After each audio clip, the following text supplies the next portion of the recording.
अध्याय 4। महर्षि वशिष्ठ अयोध्या किले के द्वार पर पहुंचे। उनके पीछे सम्मानीय दूरी पर कुछ अंगरक्षक थे।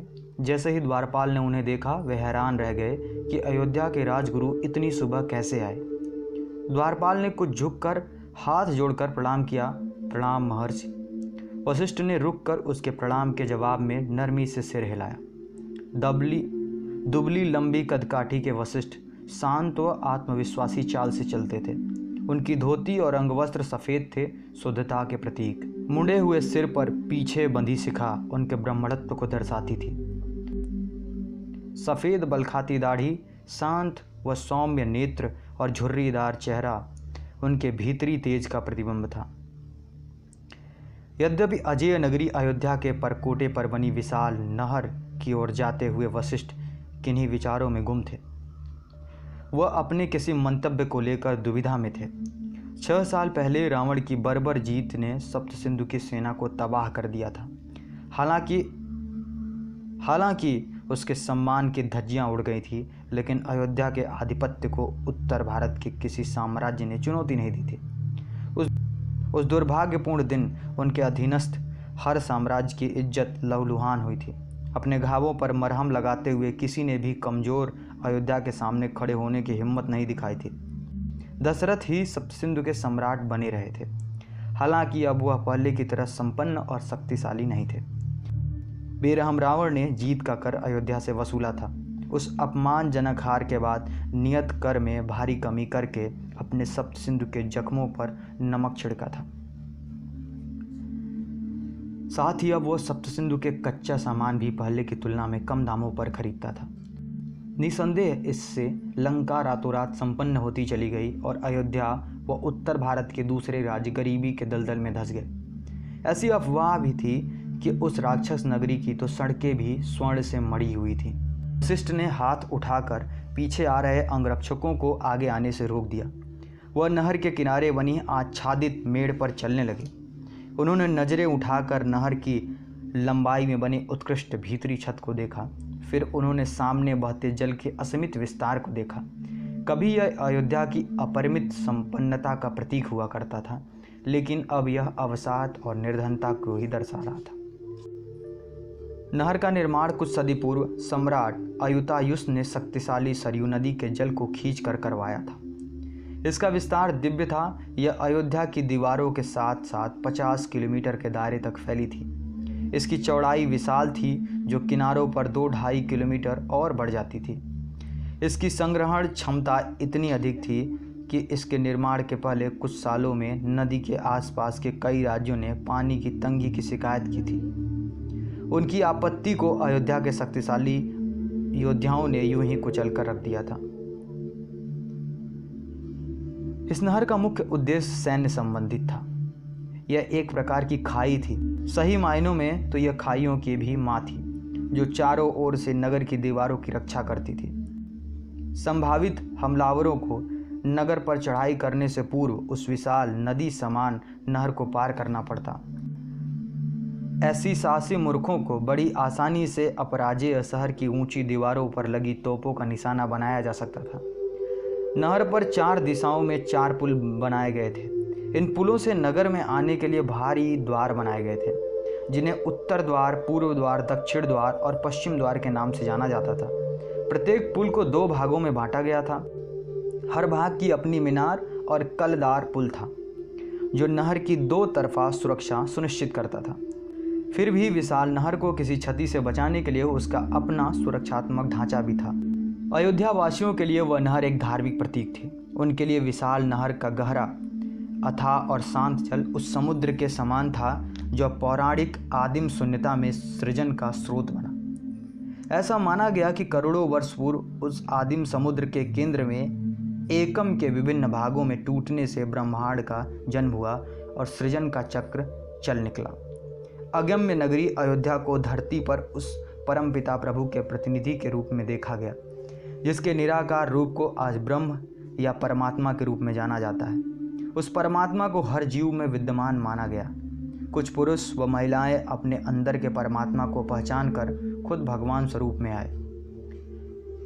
इन भगवानों को मूर्त रूप में अयोध्या के विभिन्न मंदिरों में पूजा गया। छोटे से द्वीप पर जहाँ विशाल नहर बनी, वहीं उस प्रभु के पूजन के लिए मंदिर भी बने।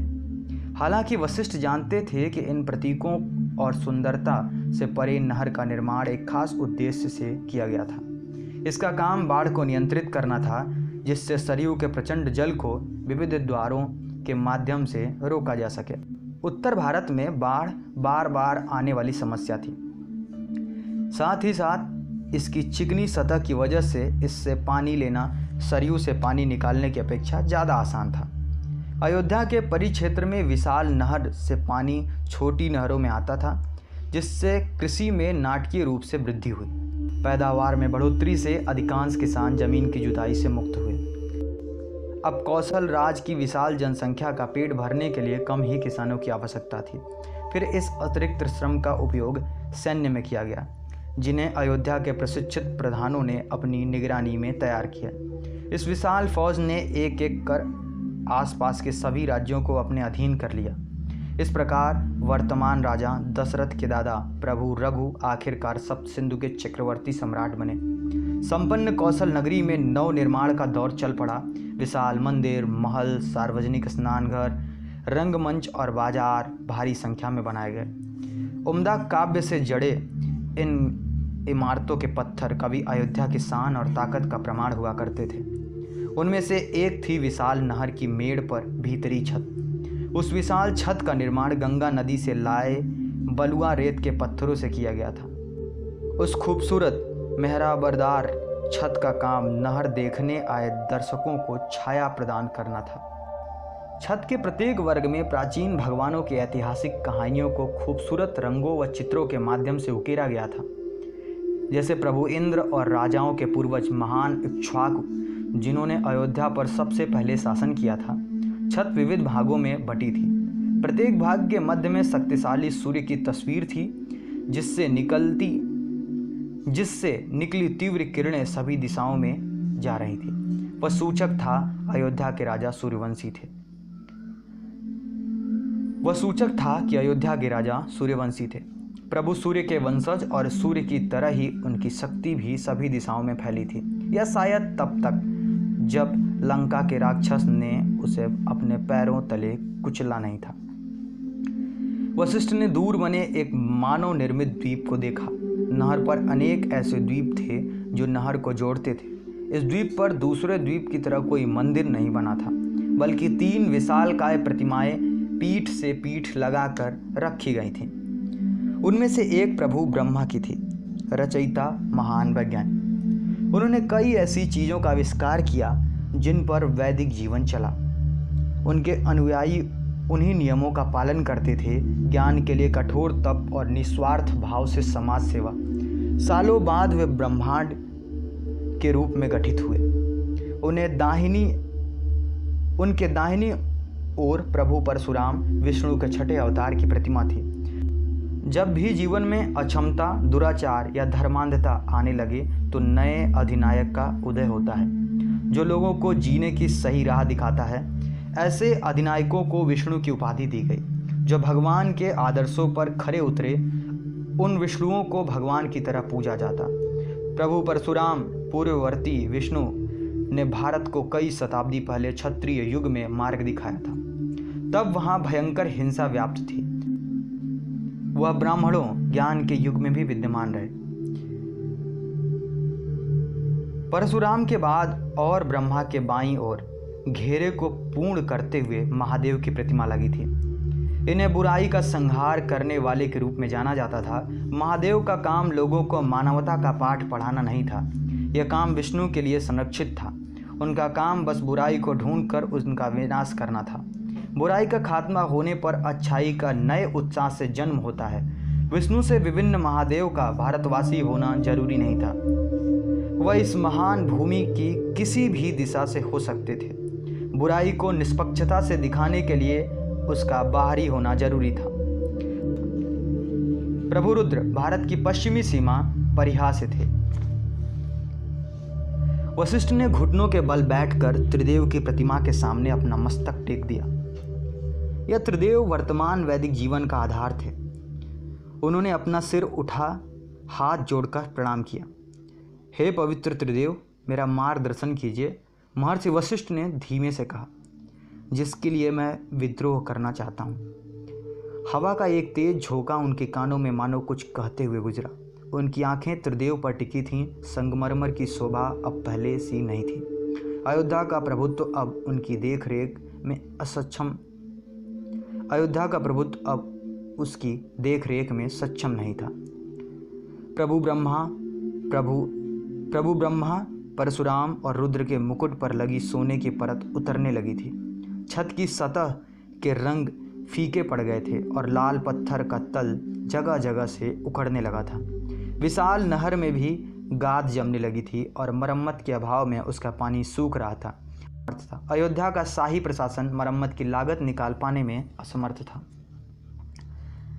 हालांकि वशिष्ठ जानते थे कि प्रशासन के पास सिर्फ धन की ही कमी नहीं थी, उनमें इसके करवाने की प्रेरणा भी नहीं बची थी। जैसे ही नहर का पानी उथला हुआ तो खुरचा हुआ सूखा तल अपनी कुरूपता की माफ़ी मांगता प्रतीक होने लगा।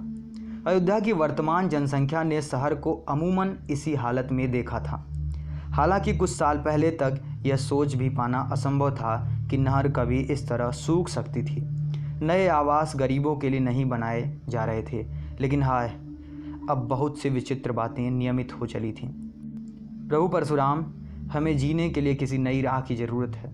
इस महान देश को देशभक्तों के खून पसीने से फिर से सींचना है। मेरे लिए जो क्रांति है उसे अक्सर वही लोग धोखा कहते हैं जिनके लिए इसका आह्वान किया गया। अंतिम निर्णय इतिहास पर ही छोड़ देना चाहिए। वशिष्ठ ने मेड़ की सीढ़ी से नहर की मिट्टी उठाई और अपने माथे पर तिलक लगाया। यह मिट्टी मेरे प्राण से ज़्यादा महत्वपूर्ण है। मैं अपने देश से प्यार करता हूँ, मुझे भारत से प्यार है। मैं कसम खाता हूँ, इसके लिए जो बन पड़ेगा वो करूँगा। प्रभु, मुझे साहस दो। हवा के साथ आते मंत्रों के मध्यम स्वर ने उन्हें दाहिनी ओर देखने के लिए प्रेरित किया। कुछ दूरी पर लोगों का छोटा सा समूह दृढ़ता से चला आ रहा था। उन्होंने पवित्र नीले रंग के कपड़े पहन रखे थे। इन दिनों यह असामान्य दृश्य था। धन और शक्ति के साथ सप्त सिंधु के नागरिकों का अपने धर्म पर से विश्वास भी उठ गया था।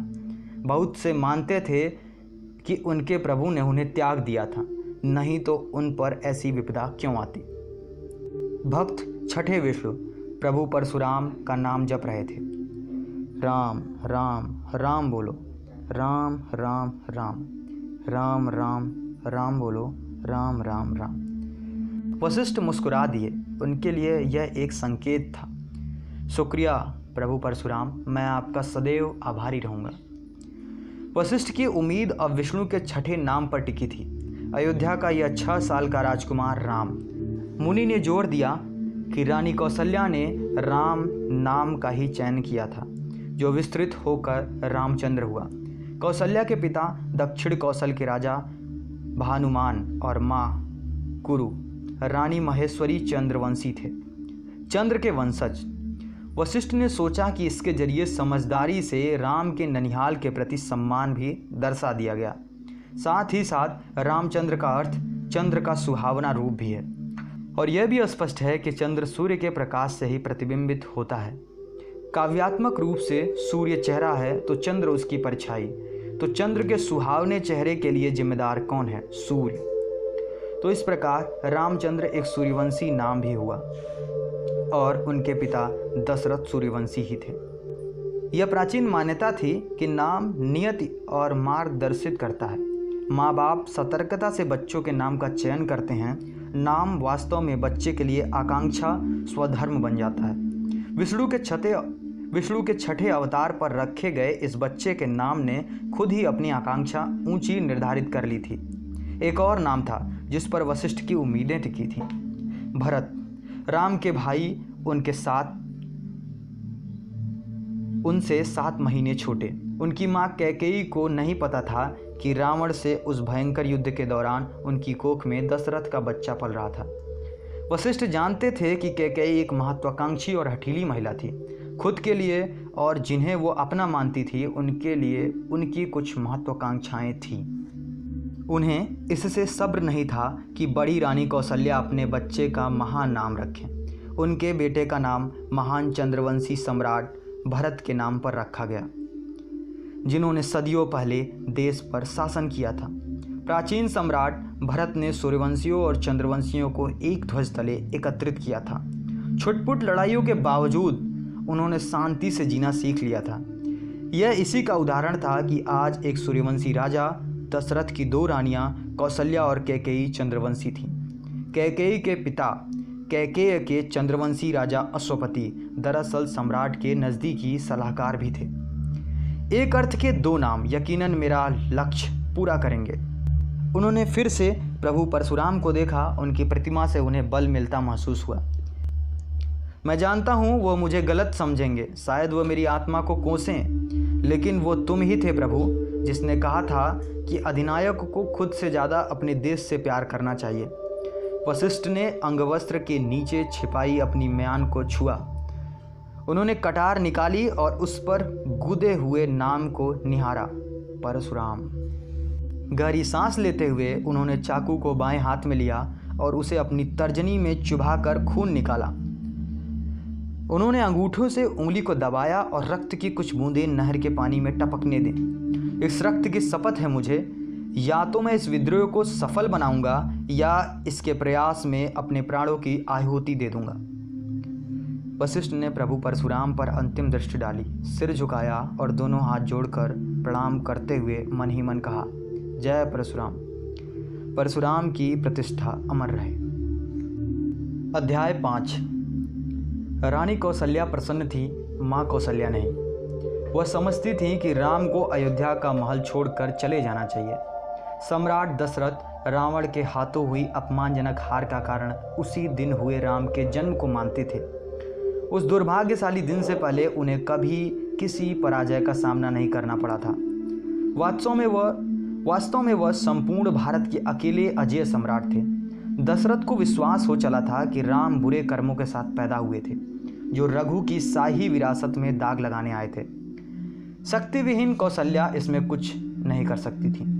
कैकेयी हमेशा से ही सम्राट की प्रिय पत्नी रही थी और करछप युद्ध में उनका जीवन बचाकर तो उन्होंने पूरी तरह से दशरथ को नियंत्रित कर लिया था।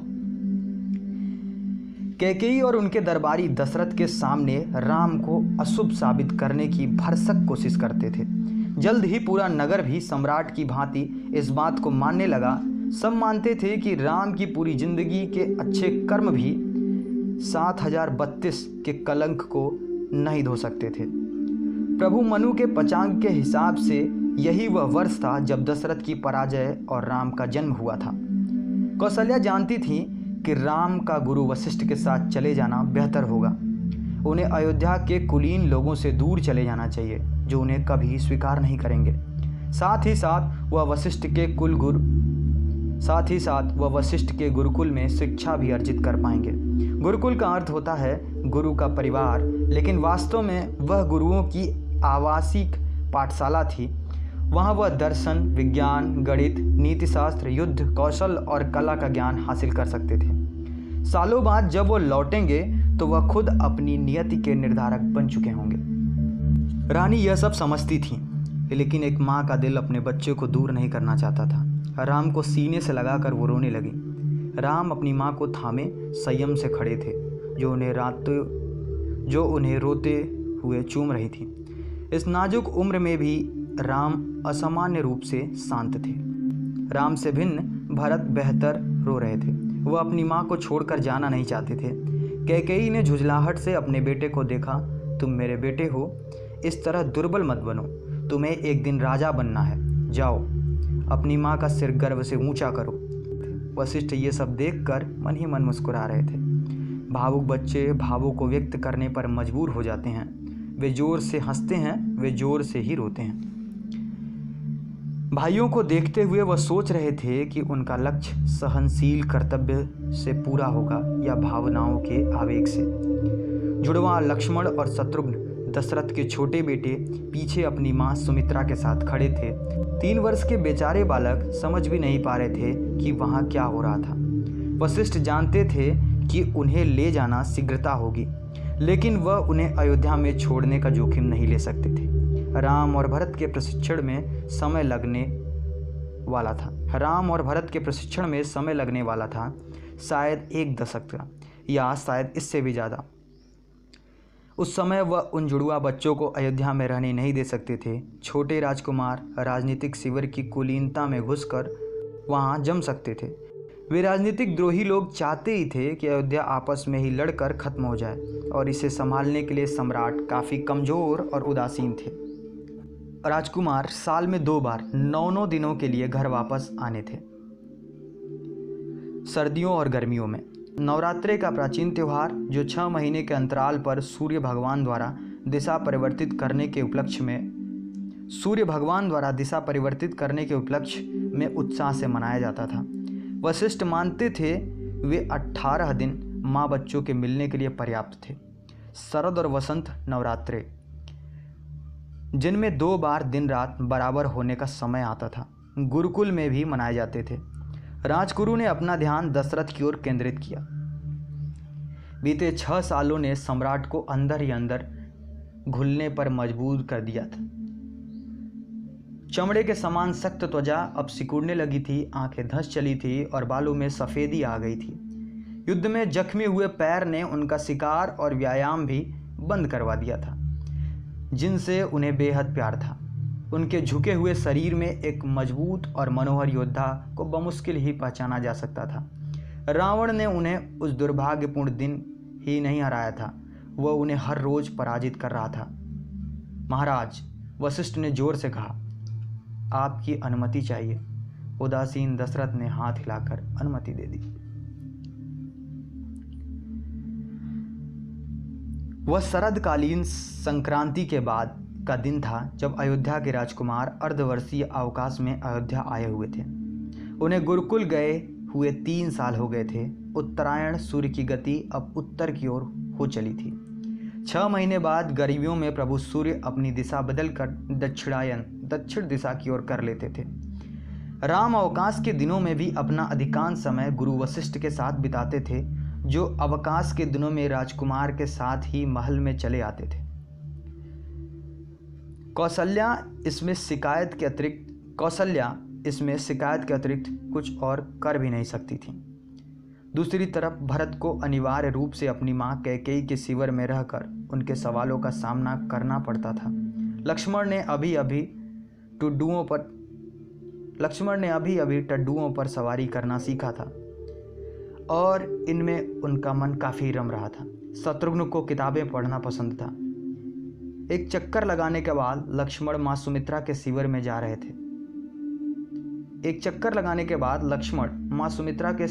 रहे थे कि उन्हें कुछ आवाज़ सुनाई दी।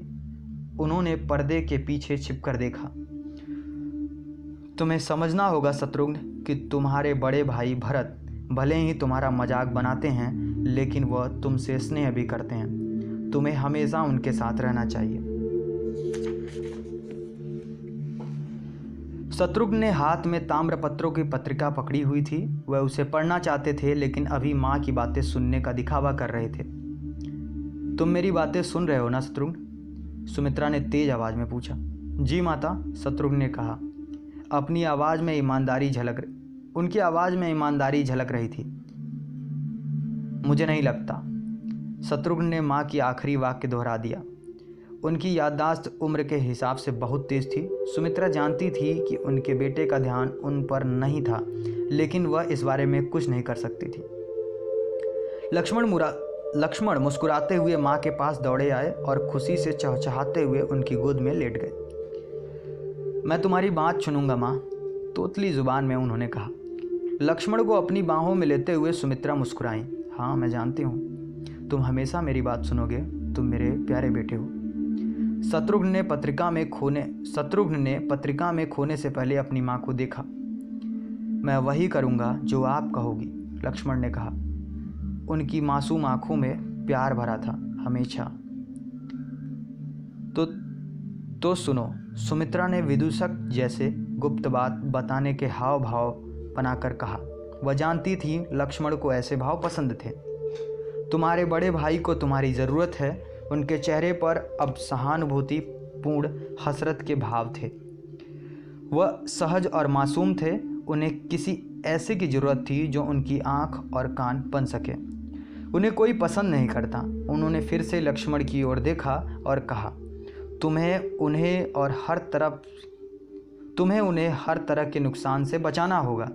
लोग हमेशा उनकी पीठ पीछे बुराई करते हैं, लेकिन वह उनमें अच्छा ही देखते हैं। उनके बहुत सारे शत्रु हैं, उनका जीवन तुम पर निर्भर होगा। सच में? लक्ष्मण ने पूछा। उनकी आंखें इस आधी समझी बात के आश्चर्य से फैल गईं। हाँ, और भरोसा करो, तुम ही उनका बचाव कर सकते हो। राम नेक दिल हैं, लेकिन बहुत जल्दी दूसरों पर भरोसा कर लेते हैं। चिंता मत करो माँ, लक्ष्मण ने कमर कसते हुए कहा। उनकी आंखें उस सिपाही की तरह चमक रही थी जैसे कोई महत्वपूर्ण काम सौंपा गया हो। मैं हमेशा राम दादा का ख्याल रखूंगा। सुमित्रा ने स्नेह से लक्ष्मण को गले लगा लिया। मैं जानती थी तुम ऐसा ही करोगे। दादा, लक्ष्मण ने चिल्लाकर टट्टू की पसली पर एड़ी मारते हुए कहा। वह उसे तेज दौड़ाना चाहते थे, लेकिन खास बच्चों के लिए प्रशिक्षित किए गए टट्टू ने ऐसा करने से इनकार कर दिया। 9 साल के राम लक्ष्मण के आगे एक ऊंचे टट्टू पर जा रहे थे। प्रशिक्षण के अनुसार जिन पर बैठे हुए वह घोड़े की चाल के साथ उछल रहे थे। उस खाली दोपहर उन्होंने तब किया था कि अच्छा घुड़सवार बनने के लिए वह अयोध्या के शाही घोड़दौड़ मैदान में अभ्यास करेंगे। दादा, लुको! लक्ष्मण अधीरता से चिल्ला रहे थे। वह प्रशिक्षण के दौरान सिखाए नियमों को ताक पर रखकर अधीरता से दौड़ रहे थे। अपनी सामर्थ्य के अनुसार वह अपने टट्टू को भगा रहे थे। राम ने पीछे मुड़कर जोशीले लक्ष्मण को देखा और मुस्कुरा कर बोले, लक्ष्मण धीरे चलाओ, लक्ष्मण धीरे चलाओ, सही से। लुको! लक्ष्मण चिल्लाए। राम तुरंत ही लक्ष्मण की आवाज़ की घबराहट को भाप गए और अपने घोड़े की लगाम खींच दी। लक्ष्मण जल्दी से घोड़े से उतरकर उनके पास आए। दादा, नीचे उतरो। क्या? नीचे उतरो। उत्तेजित लक्ष्मण ने राम का हाथ पकड़कर उन्हें नीचे खींचने की कोशिश करते हुए कहा। राम ने घोड़े से उतरते हुए पूछा, लक्ष्मण यह क्या है?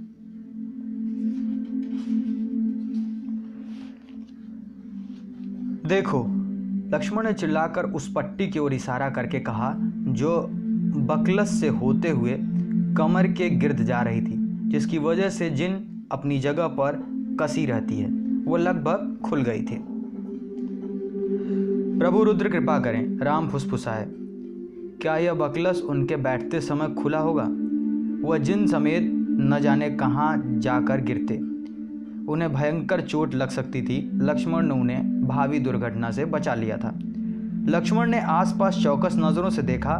माँ के कहे शब्द उनके दिमाग में गूंज रहे थे। तो ही आपको मारना चाहता है दादा। राम ने सावधानी से बकलस व पट्टी का मुआयना किया। वो बस फटी हुई थी, उनमें कोई छेड़छाड़ किए जाने की कोई चिन्ह नहीं थे। लक्ष्मण ने यकीनन उन्हें बड़ी दुर्घटना से बचा लिया था, या शायद मृत्यु से भी। राम ने स्नेह से लक्ष्मण को गले लगा लिया। धन्यवाद लक्ष्मण, आप किसी षड्यंत्र की चिंता मत करो, लक्ष्मण ने गंभीरता से कहा। उन्हें अपनी माँ की चेतावनी पर पूरा भरोसा हो गया था। दादा, मैं हमेशा आपकी रक्षा करूँगा। राम हंसे बिना रह नहीं पाए। षड्यंत्र? इतने भारी भारी शब्द तुम्हें किसने बताए?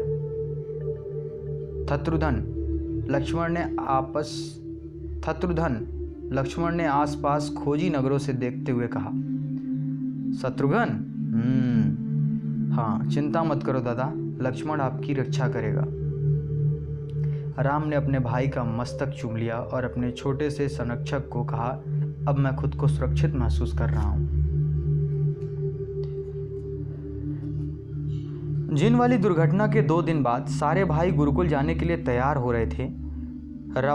राम रवानगी से पहली रात शाही अस्तबल में अपने घोड़े की देख रेख करने पहुंचे। उन दोनों को आगे लंबा रास्ता तय करना था। यकीनन अस्तबल में काम करने वाले बहुत लोग थे, लेकिन राम को यह काम सुहाता था, क्योंकि पशु ही एक ऐसे जीव थे जो उन्हें दोष नहीं देते थे।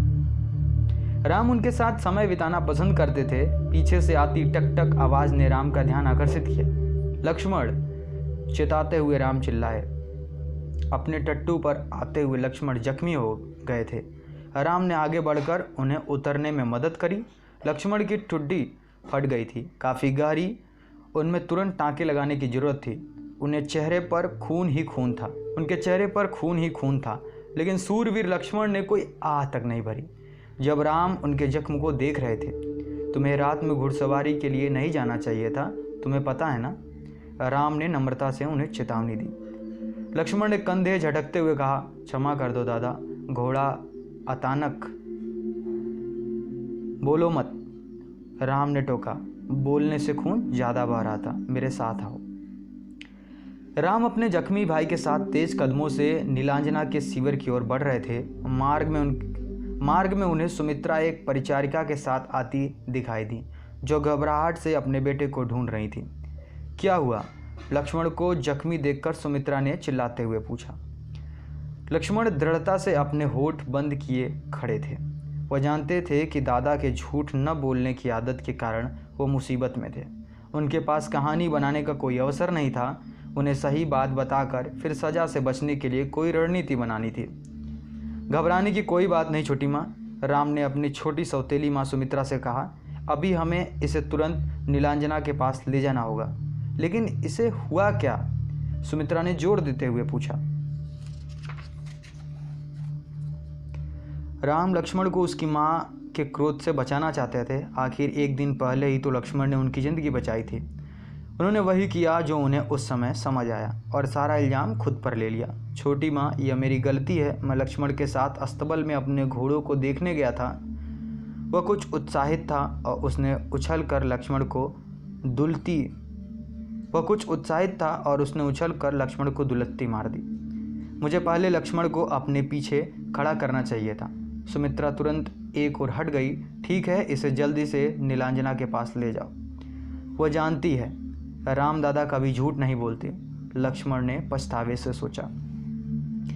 राम और लक्ष्मण तेजी से वहां से निकल गए। परिचारिका ने उनके पीछे जाने की कोशिश की। सुमित्रा ने हाथ के इशारे से उन्हें रोक दिया। वह गलियारों से दोनों लड़कों को जाते हुए देख रही थी। राम ने मजबूती से अपने भाई का हाथ पकड़ रखा था। वह संतुष्टि से मुस्कुराई।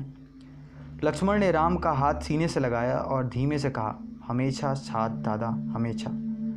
लक्ष्मण, बोलो मत, खून बहे। गुरुकुल में अयोध्या के राजकुमारों को 5 साल हो गए थे। वशिष्ठ 11 साल के राम को अपनी विपक्ष से युद्ध का अभ्यास करते हुए देख रहे थे। उन्हें अपने इस शिष्य पर गर्व था। इस वर्ष राम और भरत को युद्ध का प्रशिक्षण दिया जाना था। लक्ष्मण और शत्रुघ्न को इसके लिए अभी 2 साल का इंतजार करना था। अभी उन्हें दर्शन, गणित, विज्ञान का ज्ञान अर्जित करना था। वाह दादा, लक्ष्मण चिल्लाए, बढ़ो और उसे मारो। वशिष्ठ लक्ष्मण को मंद मुस्कान से देख रहे थे। उनकी बालपन की तुलतुलाहट अब जा चुकी थी, लेकिन 8 साल के उस बालक की भाई का साथ देने की चेतना नहीं गई थी। वह अभी भी राम के उतने ही वफादार थे और राम भी उन्हें अधिक स्नेह करते थे। शायद राम लक्ष्मण की निरंकुश धार को सही ओर ले जा सकते थे। मृदुभाषी और बुद्धिमान शत्रुघ्न लक्ष्मण के ही पास बैठे। वह ताड़पत्र पर लिखित ईशावास उपनिषद पढ़ रहे थे। वह एक संस्कृत पद पढ़ रहे थे। पुष्णे करसे यम सूर्य प्रजापत्य व्यूह रश्मिन समूह तेजो यत्ते रूपम कल्याणतमम तत्ते पश्यामि यो शावशो पुरुष सोहस्मि। और प्रभु सूर्य, प्रजापति के पालक सूर्य, ओ प्रभु सूर्य, प्रजापति के पालक सूर्य, सन्यासी पथिक, खगोलीय नियंत्रक, अपनी किरणों को बिखरा दो, अपने प्रकाश को क्षीण हो जाने दो। प्रकाश के परे मुझे अपना प्रताप देखने दो और महसूस करने दो, जो परमेश्वर आप में है वही मुझ में भी। शत्रुघ्न मुस्कुरा रहे थे। वह शब्दों में छिपे दर्शन की खूबसूरती में डूबे थे।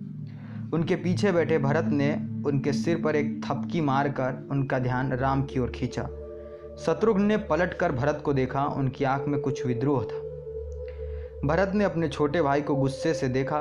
शत्रुघ्न अपनी पांडुलिपि एक ओर रख कर राम को देखने लगे। वशिष्ठ ने राम का जो प्रतिद्वंद तलवारबाज चुना था वह उन जंगली प्रजाति के लोगों में से था जो गुरुकुल के पास रहते थे। वह घना जंगल गंगा नदी के दक्षिण में सोर नदी के पश्चिम मोड़ पर स्थित था।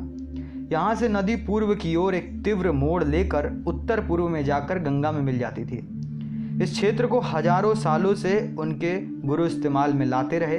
जंगल के लोग कुछ छुटपुट लाभ के चलते यह क्षेत्र आसानी से गुरुओं को दे देते थे। गुरुकुल के एकांत को जहाँ घनी वनस्पति आच्छादित करती थी, वहीं बरगद की विशाल जड़ें भी उसे मानो सबकी नज़रों से छिपा लेती थी। वहाँ जाने के लिए एक मनोहर वन मार्ग था जो ढलान वाले रास्ते से गुजरता था, जिसे पूरी तरह से वनस्पति ने ढक रखा था, जिससे वह रास्ता एक सुरंग की तरह प्रतीत होता था। दूसरी ओर से आते प्रकाश से इस सुरंग का खात्मा एक लकड़ी के पुल पर होता था। गुरुकुल के पार बना यह विशालकाय ढांचा चट्टानी पहाड़ों को काटकर बनाया गया था।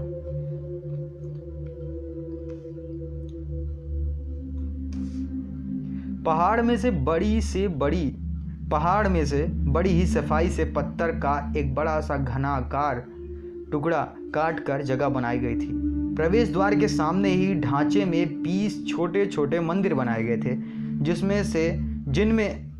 जिनमें से कुछ में देवता विराजमान थे और कुछ खाली थे। उनमें से 6 में विष्णु के विभिन्न अवतारों की मूर्ति लगी थी। एक में प्रभु रुद्र जो महादेव का अवतार थे और एक में महान वैज्ञानिक प्रभु ब्रह्मा। देवताओं के राजा प्रभु इंद्र, जिन्हें बिजली की कड़कड़ाहट और आसमान का भी भगवान माना जाता था, उनका मंदिर सभी देवताओं के बीच स्थित था।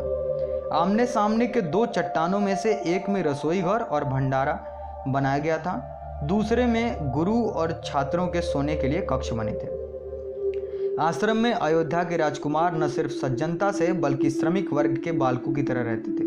दरअसल उनकी शाही पृष्ठभूमि को वहां बताया नहीं गया था।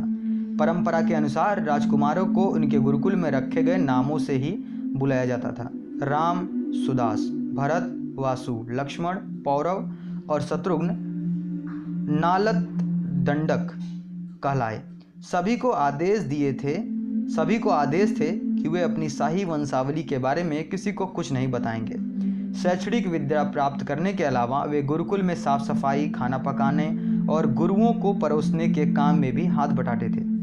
शिक्षा जहां उनकी मदद जिंदगी के लक्ष्यों को हासिल करने में करती थी, वहीं दूसरे कार्य उनमें मानवता को विकसित कर जीवन में सही गलत की पहचान करना भी सिखाते थे।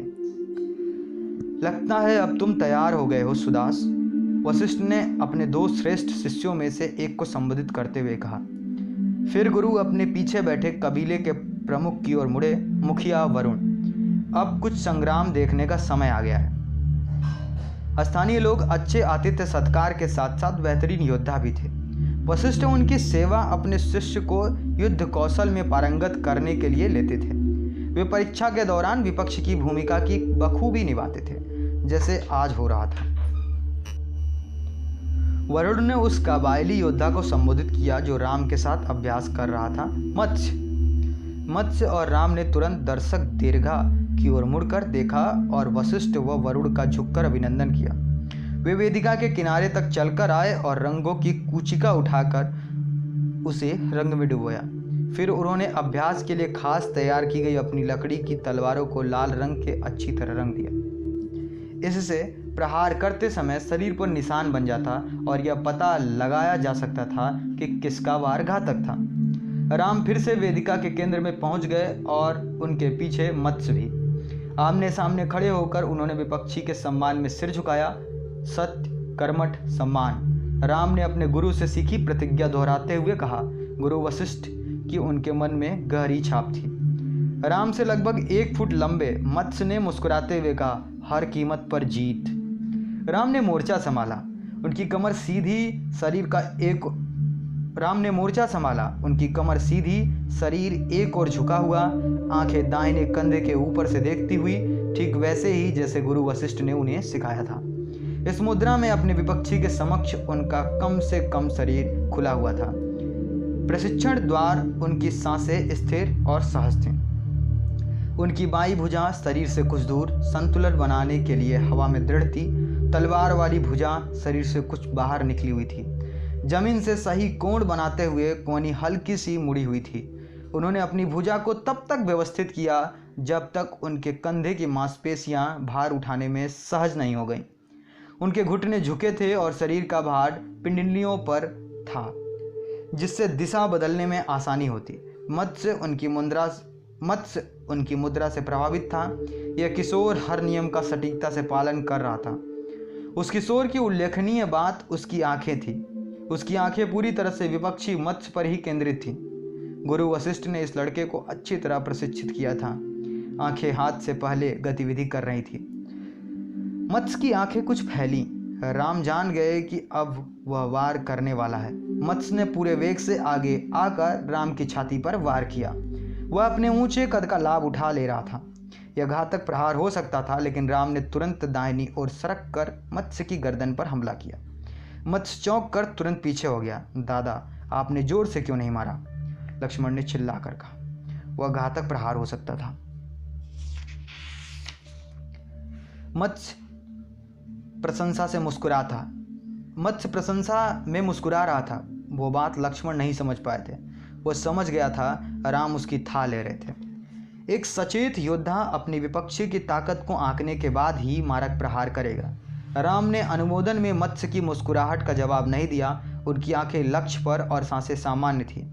उन्हें किसी तरह अपने विपक्ष की कमजोरी का पता लगाना था। मारक प्रहार के लिए अभी और इंतजार करना था। मत्स्य ने अपनी तलवार से दाहिनी ओर से पूरे बल से उन पर प्रहार किया। राम ने पीछे हटकर उस प्रहार से बचने की भरसक कोशिश की, जितना कि वह अपने छोटे शरीर से कर रहे थे। मत्स्य झुककर अब अपनी तलवार राम के बाईं ओर ले आया, लगभग उनके सिर के पास। राम पीछे हटते हुए अपनी तलवार को ढाल की तरह बीच में लाए और वार से बचने की कोशिश की।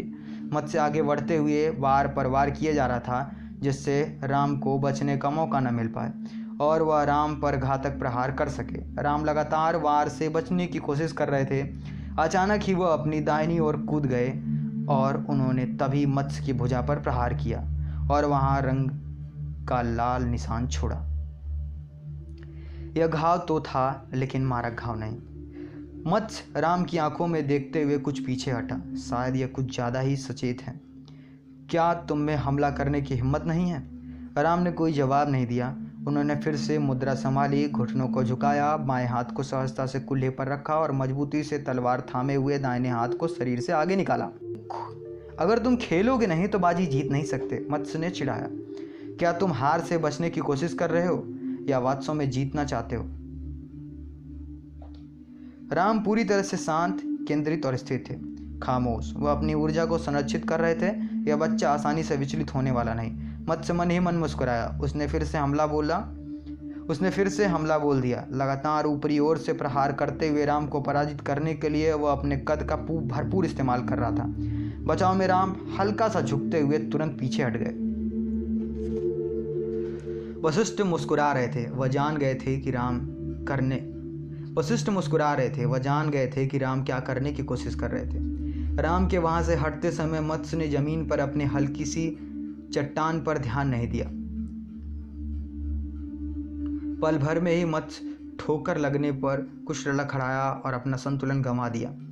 बिना पल गवाए राम ने घुटने पर बैठकर अपने काबाइली योद्धा पर भीषण प्रहार कर दिया, एक मारक प्रहार। मत्स्य ने अपने पेट में नीचे की ओर तलवार से लगा लाल रंग देखा।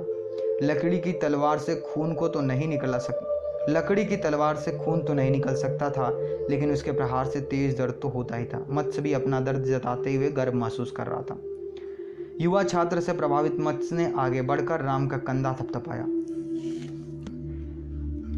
किसी को भी लड़ाई से पहले रणभूमि की जांच कर लेनी चाहिए, हर खूंट और दरार से परिचित होना चाहिए। तुमने इस आधारभूत नियम को याद रखा, मैंने नहीं। बहुत बढ़िया प्रदर्शन किया तुमने। राम ने अपनी तलवार नीचे रखकर बाएं हाथ से दाहिने हाथ के कोहनी को छुआ और दाहिने हाथ की भींची हुई मुट्ठी माथे से लगाकर अपने काबाइली योद्धा का पारंपरिक अभिनंदन किया। महान आर्य, आपके साथ युद्ध करना मेरे लिए गर्व की बात है। मत्स्य ने मुस्कुराकर अपने हाथ जोड़कर प्रणाम किया। नहीं युवक, यह मेरे लिए गर्व की बात है। मुझे इंतजार रहेगा उस पल का जब आप आगे चलकर अपने गुरु का नाम रोशन करेंगे। वरुण गुरु वशिष्ठ से मुखातिब हुए। गुरु जी, आपका वह शिष्य सर्वश्रेष्ठ है। वह न सिर्फ बढ़िया तलवारबाज है बल्कि आचरण में भी सर्वश्रेष्ठ है। वह कौन है? वशिष्ठ मुस्कुराए। आप जानते हैं कि मैं ये आपको नहीं बताऊंगा। इसी बीच मत्स्य और राम वेदिका के किनारे पहुंच चुके। उन्होंने पानी के सरोवर में तलवारें डुबा दी जिससे उन पर लगे लाल रंग निकल जाए। बाद में तलवारों को सुखाकर तेल लगाकर ठोक पीट कर अगले इस्तेमाल के लिए तैयार कर दिया जाएगा। वरुण अपने कबीले के दूसरे योद्धाओं से बोला, गौड़, अब तुम्हारी बारी है। वशिष्ठ ने भरत की तरफ इशारा किया। उनको आश्रम के नाम से पुकारते हुए कहा, वासु। गौड़ ने सम्मान में वेदिका को छुआ जिससे उस पर जाने से पूर्व आशीर्वाद ले सके। भरत ने ऐसा कुछ नहीं किया। उन्होंने बस सीधे बढ़कर तलवार रखने की पेटी में से तलवार निकाल ली। भरत ने पहले से ही अपनी तलवार पसंद कर रखी थी, सबसे लंबी वाली, जिससे वह सहजता से अपने विपक्षी पर वार कर पाए। गौड़ नरमाई से मुस्कुराया। उसका विपक्षी आखिर था तो बच्चा ही। वह अभी भी तलवार लेकर केंद्र की ओर जाने लगा तो देखा भरत तो वहाँ था ही नहीं। निडर बालक पहले ही अपनी तलवार को लाल रंग में रंगने जा चुका था। वह अपनी तलवार के किनारे पर रंग लगा रहा था। अभ्यास नहीं करना क्या? चकित गौड़ ने पूछा। भरत ने मुड़कर जवाब दिया, समय बर्बाद नहीं करना चाहिए। गौड़ ने हैरत से अपनी भौहें उठाई और वह भी जाकर अपनी तलवार को रंगने लगा। प्रतिद्वंदी वेदिका के मध्य में जा पहुंचे। परंपरा के अनुसार दोनों ने एक दूसरे के सम्मान में सिर झुकाए। गौड़ भरत के शपथ लेने का इंतजार कर रहे थे। उसे उम्मीद थी कि वह भी अपने बड़े भाई के शब्द दोहराएगा, जियो आज़ाद या मरो आज़ाद, जियो आज़ाद या मर जाओ। भरत ने उत्साह से अपनी छाती ठोक कर कहा। गौड़ संयमित न रहकर जोर से हंस पड़ा। जियो आज़ाद या मर जाओ, यह तुम्हारा प्रण है? भरत ने तीव्र नेत्रों से उसे घूरा। अभी तक हंस रहा काबाइली योद्धा अब शांत होकर अपनी शपथ दोहराने लगा, हर कीमत पर जीत। गौड़ एक बार फिर से चकित रह गया, इस बार भरत की मुद्रा से। अपने भाई से भिन्न वह अपने दुश्मन का खुलकर सामना कर रहा था। उसने अपना पूरा शरीर लक्ष्य के रूप में खुला छोड़ दिया था। उसकी तलवार वाली भुजा सतर्क नहीं थी, हथियार भी उतनी दृढ़ता से नहीं पकड़ा गया था। उसका आचरण कुछ अक्खड़पन लिए हुए था। क्या तुम्हें कोई मुद्रा नहीं बनानी? गौड़ ने पूछा। अब उसे वास्तव में चिंता हो रही थी कि कहीं यह उल्लासी बालक उनके हाथों घायल न हो जाए। मैं युद्ध के लिए हमेशा तैयार रहता हूँ, भरत ने भी फिक्रित से मुस्कुराते हुए कहा। गौड़ कंधे झटक कर अपनी मुद्रा में आ गया। भरत गौड़ के पहले प्रहार का इंतजार कर रहा था। वह कुछ सुस्ती से उस पर काबाइली योद्धा को देख रहा था। अचानक गौड़ पूरे आवेग से आगे आया और अपनी तलवार भरत के पेट में घुसा दी। भरत ने तेजी से घूमकर अपनी तलवार उठाते हुए गौड़ के दाहिने कंधे पर प्रहार किया, जो संभल कर मुस्कुराया। गौड़ संभल कर मुस्कुराया। वह सचेत था कि उसे दर्द नहीं दिखाना था। मैं तुम्हारी आंतें निकाल सकता था। गौड़ ने भरत का ध्यान उसके पेट पर लगे निशान की ओर करते हुए कहा। उससे पहले तुम्हारी भुजा कटकर जमीन पर पड़ी होती। भरत ने गौड़ के कंधे की ओर इशारा करते हुए कहा। उसके कंधे पर लाल रंग का निशान गहरा था। गौड़ हंसा और एक बार फिर से हमला किया। उसको चकित करते हुए भरत अपने दाहिनी ओर कूदा और फिर से ऊंचाई से हमला किया। यह उत्कृष्ट पैंतरा था। गौड़ इतनी ऊंचाई से आते प्रहार से नहीं बच सकता था, वह भी तब जब वह हमला उसकी तलवार की दिशा में नहीं था। इससे बस ढाल के माध्यम से ही बचा जा सकता था। हालांकि भरत इस पैंतरे को सफलतापूर्वक अंजाम दे पाने के लिए उतना लंबा नहीं था। गौड़ ने पीछे को झुकते हुए अपने पूरे बल से प्रहार किया।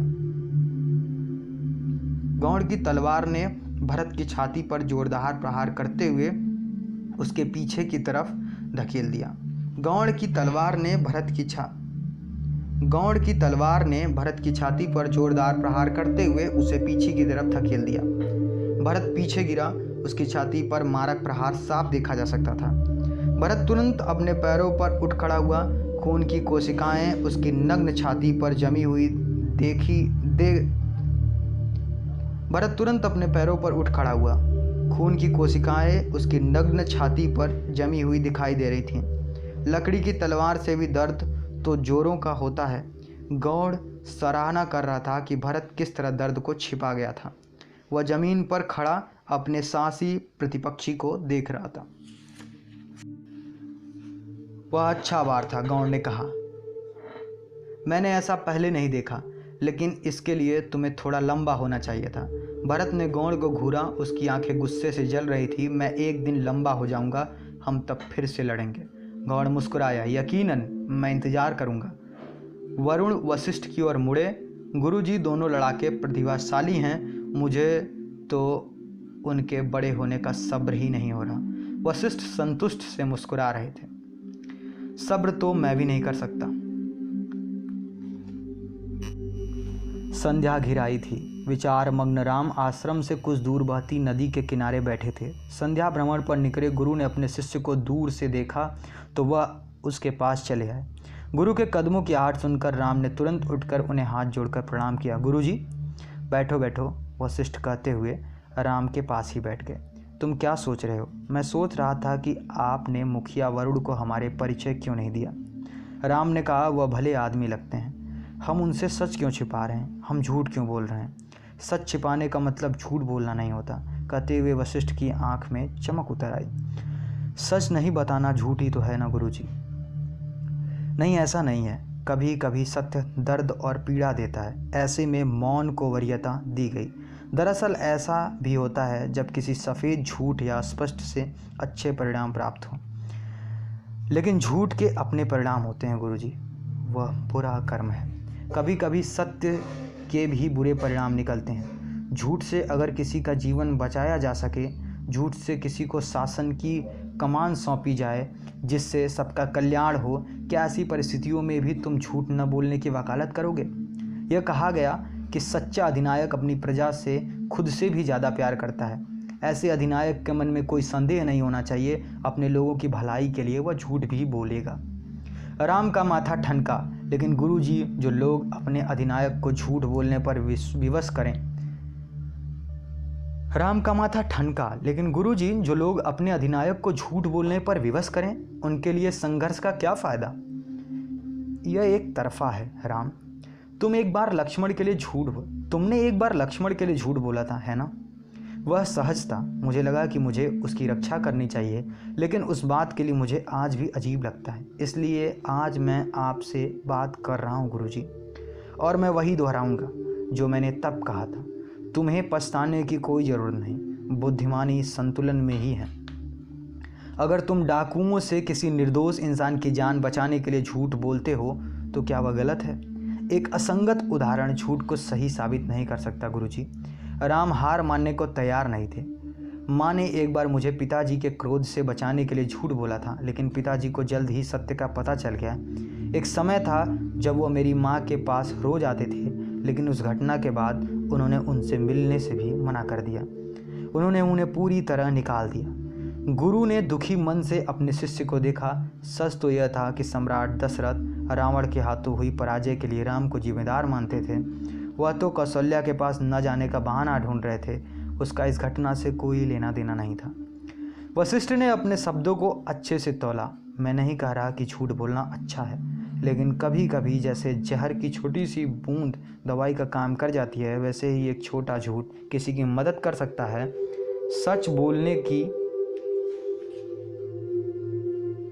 सच बोलने की तुम्हारी आदत अच्छी है, लेकिन इसके लिए तुम क्या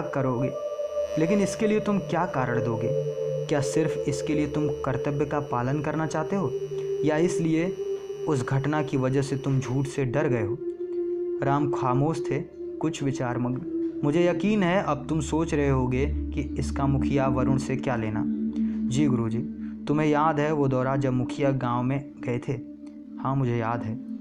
सभी शिष्य एक बार अपने गुरु के साथ मुखिया वरुण के गांव गए थे। 50,000 की जनसंख्या वाला एक छोटा सा गांव था। राजकुमार वहां की व्यवस्था देखकर चकित रह गए थे। सड़कें शहर की तरह पक्की बनी थी। घर बांस के बने थे लेकिन मजबूत और तगड़े थे। मुखिया और आम लोगों के घर बिल्कुल समान थे। घर में कोई दरवाज़ा नहीं था। प्रवेश हमेशा खुला रहता था क्योंकि वहाँ कोई अपराध नहीं था। बच्चों के पालन पोषण की जिम्मेदारी सामुदायिक रूप से वयस्कों की थी, न कि उनके खुद के माता पिता की। उस दौर के दौरान राजकुमार ने मुखिया के एक सहायक के साथ बहुत सी दिलचस्प बातें की थी। वे जानना चाहते थे कि वह घर किसके थे, उन लोगों के जो उनमें रह रहे थे, या मुखिया के या समुदाय के। सहायक ने जो जवाब दिया वह काफ़ी तर्कपूर्ण था। जमीन हम में से किसी की कैसे हो सकती है? हम जमीन से होते हैं। उस गांव के बारे में तुमने क्या सोचा था? राम का ध्यान वर्तमान में लाते हुए वशिष्ठ ने पूछा। उनके जीवन का तरीका एकदम बढ़िया। उनका आचरण हम शहरी लोगों से ज़्यादा सभ्य था। हम उनसे बहुत कुछ सीख सकते थे। और तुम्हें क्या लगता है इसके पीछे उनका क्या आधार है? मुखिया वरुण का गांव इतना आदर्श क्यों है? उन्होंने इतने सालों से उसमें बदलाव क्यों नहीं किया? गुरुजी ने निस्वार्थ भाव से एक दूसरे के साथ वे निस्वार्थ भाव से एक दूसरे के साथ जीते हैं। उनके अंदर स्वार्थ का बीज नहीं है। वशिष्ठ ने इनकार से सिर हिलाया। नहीं सुदास, ऐसा इसलिए है कि उनके समाज के कुछ नियम हैं। इन नियमों को तोड़ा नहीं जा सकता। चाहे जो भी परिस्थिति हो, उनका निर्वाह करना ही पड़ेगा। राम की आंखें आश्चर्य से फैल गई, मानो उनके जीवन का कोई रहस्य पता चला हो। कानून? हाँ राम, कानून ही उस संरचना का आधार है जिन पर कोई समुदाय चलता है। कानून ही जवाब है। कानून? कोई मान सकता है कभी कभी कानून तोड़ने में कोई बुराई नहीं है। सही। कोई मान सकता है कि कभी कभी कानून तोड़ने में कोई बुराई नहीं है। सही। खासकर जब यह महान कल्याण के लिए हो तो सत्य बताया जाना चाहिए। मैंने भी उदात्त उद्देश्य के चलते कुछ नियम को तोड़ा है, लेकिन मुखिया वरुण अलग तरह से सोचते हैं। कानून के प्रति उनकी प्रतिबद्धता महज परंपरा के कारण नहीं है, न ही यह दृढ़ विश्वास की यही करना सही है। यह किसी इंसान की भावना पर आधारित है। बचपन के किसी पछतावे की वजह से उनके समाज में जब कोई बच्चा कानून तोड़ता है, भले ही वह छोटी बात हो, उसका कोई परिणाम ना हो, लेकिन उसे सज़ा मिलती है। हर बच्चे को ऐसा कोई भी उल्लंघन आगे चलकर शर्मनाक बन सकता है। जैसे कि अपनी माँ के साथ हुई घटना की वजह से तुम्हें झूठ बोलना मुश्किल लगता है, भले ही वह किसी के कल्याण के लिए हो।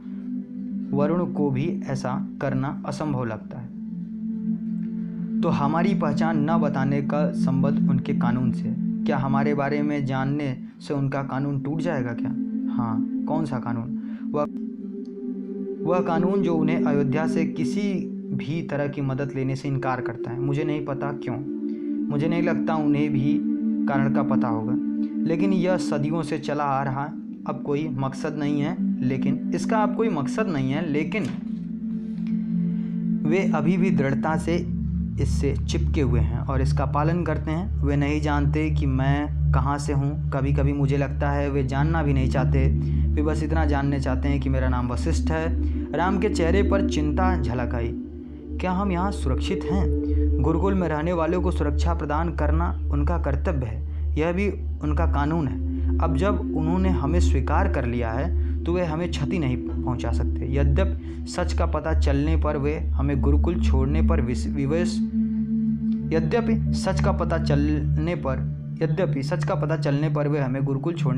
जरूर कर सकते हैं। फिर भी हम यहाँ उन दूसरे शक्तिशाली शत्रुओं से सुरक्षित हैं जो हमारे काम में बाधा डाल सकते हैं। राम गहरी सोच में डूब गए। तो मैंने झूठ नहीं बोला सुदास, मैंने बस सच को उजागर नहीं किया है। इसमें फ़र्क है।